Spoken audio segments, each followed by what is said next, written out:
Chapter 21. At the River Town. It was a nightmare trip. Guy paddled ceaselessly, with only a snatched doze when he was too tired to carry on any longer. They went hungry, as there was no pemmican left, and he had no time to hunt or fish. Exon could not have eaten in any case. The old scoundrel hung on, but the spark of his life weakened visibly. Much of the time he was unconscious, lacking the strength even to babble his crazy thoughts. Guy doubted whether he would last out the journey. But he still lived 2 days later, when they rounded a curve at noon to see a good-sized town crowding down to the right shore. The sight of it gave a tremendous lift to Guy's spirits. He could not have gone on for many miles. Hollow-eyed and gaunt with privation, he sent the canoe towards a landing stage of hewn timbers. The stage reached out over the water at the foot of a wide grassy slope. At the top of the bank was a kind of rampart, where a brace of old culverins yawned over the river in both directions. A gang of loafers sprawled on the warm sunny grass, chewing tobacco and whittling bits of wood while they gossiped. Their slow, lazy voices ceased as they watched Guy make the canoe fast and crawl lamely ashore. He picked up Eben Willet's rifle and turned to face them. One of the group, a thin fellow in a dirty linen shirt and buckskin leggings, heaved himself upright with indolent grace and stepped down the bank onto the stage. His small black eyes twinkled bright as a squirrel's with curiosity, as he surveyed the canoe and its burden. "Howdy, friend," he greeted. "What's amiss with your partner?" "Indian arrow. Look after him, will you? I'm too beat to lift him out." Guy was too weary to say much.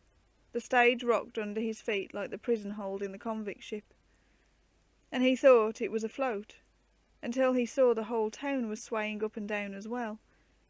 He knew then that weakness had made him dizzy. The thin man put away the knife with which he had been whittling, sliding it into a beaded leather sheath. More idlers came down to stare as he bent over the canoe. Watching him duly, Guy leaned on the rifle and fought his giddiness. He meant to hold out until he had done what he had come for. "Where's the sheriff?" he croaked. The other men crowded round the moored craft and got their arms under Exon, who muttered slackly without opening his eyes. The thin fellow climbed aboard and knelt to raise him. It was he who answered. "Why, this time o' day he's likely at Jenkins' tavern, snoring at his dinner. What's in them saddlebags?" Guy lifted the rifle and swung it so that the muzzle pointed by accident towards the knot of stooping men. At least, he hoped it looked like an accident. "Goose feathers," he said. "Hoist 'em out and fetch 'em along, do you mind?" The other hauled at the bags and glanced up quickly, cunning and amusement in his sharp black pupils, as he remarked, "They're powerful heavy, stranger. I'd admire to know what breed of goose you plucked, to get that kind of plumage." A mirthless smile creased Guy's features. It was a fine bird, but 'twasn't I who did the plucking. You'll need help with the bags, I suspect. I'd forgot they weighed so much. It was true. In the urgency of his errand and its hardships, the thought of the gold had dropped right out of his mind. Now he realised that he would have to take care. A sum like that in the leather sacks was enough to tempt less reckless folk than these wild frontier gamecocks. The thin man's quick ear caught the chink of the guineas as he tried to heft them, and he gave a short bark of laughter. "I'd sure like to own a mattress stuffed with 'em anyways," he retorted. "It'd be fine soft lying." They got poor Exon out, and carried him in a blanket between 4 of them.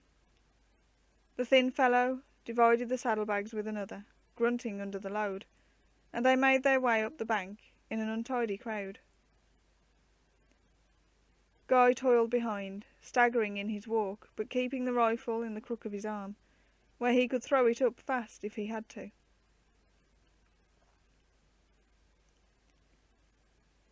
The main street ran along the river bank. It was wide and unpaved, with deep ruts connecting pools of mud where children played and pigs wallowed happily. Most of the houses were crude log huts, though a few were built of sawn timber and painted. 1 or 2 even boasted gingerbread balustrades and curtains in a brave play at gentility. About halfway along the street was a large building, of massive logs, which had been squared and trimmed with adzes. It had a raised porch and narrow windows. The thin man and his companion dropped the bags onto the porch with a thud. "This here is the courthouse," he explained. "We'll get your partner to bed, where he'll be nursed. You better wait here, while I fetch the sheriff." His shoe-button eyes roved about Guy's ragged person in a cunning, wary gaze, which was somehow less friendly than it had been. Then he turned and loped off down the street. The rest gathered round, eager and inquisitive. Soon others joined them until a crowd had grown, full of chatter and excited questions.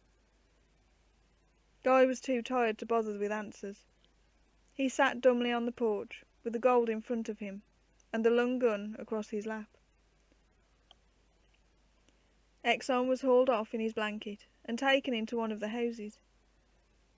By and by the mob was parted by a stiff meaty figure, which shoved a way through them without apology, the thin man at his heels. Guy hoisted himself to his feet with an effort. The sheriff was a fleshy individual, middle-aged and going bald.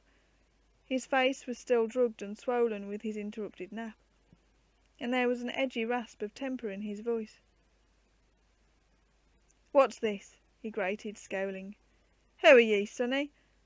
And where are you from?" "I'm from Abner Foxley's store," Guy told him. "The redskins are attacking it. Thousands of 'em." "Injuns, huh?" The sheriff was not quite satisfied. Like the thin lounger who had fetched him, he kept looking at Guy with a hard, cagey fashion, in which there was a pronounced lack of warmth. "Tell me about it. What Injuns, and how many thousands? Or millions, maybe?" "Cherokees and Catawbas, and a few Tuscaroras. Eben Willits reckoned about 5,000 altogether." "Eben Willits said that?" Guy nodded, and the sheriff went on. "Where did you fall in with Eben? Did he send you down here?" Guy hesitated. He had been on the point of saying that it had been far upriver, which would have led to a lot more questions. "Never mind that," he answered shortly. He was getting irritated with this fat creature, who kept nattering instead of getting something done. "Get word to the whole country that there's an Injun rising. There's no time to be lost. Hurry!" "We'll tend to that at the proper time," snapped the other, "when we know what we're about. I ain't sure but what ye're trying to smoke us, young fella." Guy's patience snapped. He was tired beyond belief, feeble and hungry and eager to get things moving. This half-wit annoyed him. "If you don't wake up, you'll soon find yourself smoked by somebody else," he stormed. "Aye, and roasted in your own cabins. For goodness sake, stir yourselves." The thin man, Slim Jordan, broke in. "I know Eben Willits. If he says it's so, you can gamble the Injuns is out. Maybe we better get moving, like the boy says." The sheriff still balked. Clearly he distrusted Guy's story. "He says he come from Foxley's," he objected. "What was he doing there? You can see he ain't no wood runner, and the Cherokees is at peace like they've been all along, lest the news is almighty fresh." "When did you last get word from upriver?" Guy demanded. "Must you wait until all's lost before you even take precautions?" "That's sense," Jordan admitted. Anything could be going on up yonder, and we wouldn't know. Queer about them Cherokees, though. They ain't never been ugly before. They're ugly enough now. Guy recalled the arrows and the braves who had swum out with the log to try and trap them. Here, you say you know Eben. This is his rifle. Will you believe me now? All right, the sheriff's tone was grudging. We'll send out riders to the coast towns and get up a party to go upriver to meet these fancy Cherokees of yourn, if they're really on the war trail. You'd better. They're on their way down here, so I shouldn't lose much time. I'll muster the rangers, said the thin citizen. We'd better hustle. Maybe the kid's lying, but if he ain't, we've sure got to work fast. The sheriff rubbed his face with the back of his hand. The sleep had left him, and he was alert now that he was convinced that danger really existed. While the thin man disappeared inside the courthouse, he turned to the crowd. All you lads who are liable to muster had better get your gear, and join up with Slim Jordan, he ordered. I want 5 men to ride express in 20 minutes. Good osses and post haste. Slim Jordan came out of the courthouse carrying a drum. He slung it to his belt and began to hammer out, a deafening roll as he walked up the street. Through the din, Guy heard the sheriff's voice as he poked the saddlebags with his toe. What's in these? 5,000 guineas. The sheriff's chin fell, so that yellow snags of teeth showed in his gaping mouth. He moved his lips soundlessly 2 or 3 times before his voice came. At length he coughed and swallowed.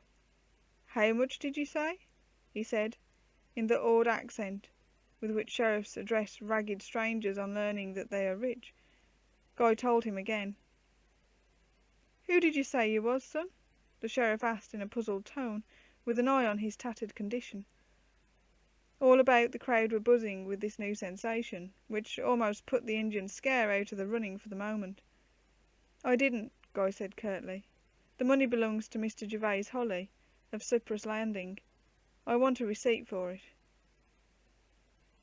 Right, bring 'em inside. I'll get it back to Mr. Holly, soon's I get a chance. And I'll get you back, too. There was a twitch, and the rifle was out of Guy's grasp. The fat man had it and pointed it at him. Tired and bemused, he looked into the dark muzzle, a black, round eye that glared at him without sight. He was too weary even to feel scared. You're a runaway savant, ain't you? The sheriff demanded. I had my suspicions as soon as Slim told me about you. You and your partner. Does it matter? Guy said irritably. The Cherokees don't care if I'm a convict or not, and they won't waste time asking questions. Less of your sauce, you pup. Get along in there before I put my boot under ye, you impudent villain. Go on. Guy reeled into the courthouse before him, uncaring. It was over now. He could do no more. They took him into a cell at the back of the building, with an earthen floor and a tiny window that stared blindly at the sky through thick iron bars. He scarcely noticed their roughness as they chained him to a ring, let into one of the huge timbers that formed the wall, and put irons on his legs. The chain was about 6 feet long, locked to his fetters. It was long enough to let him lie down.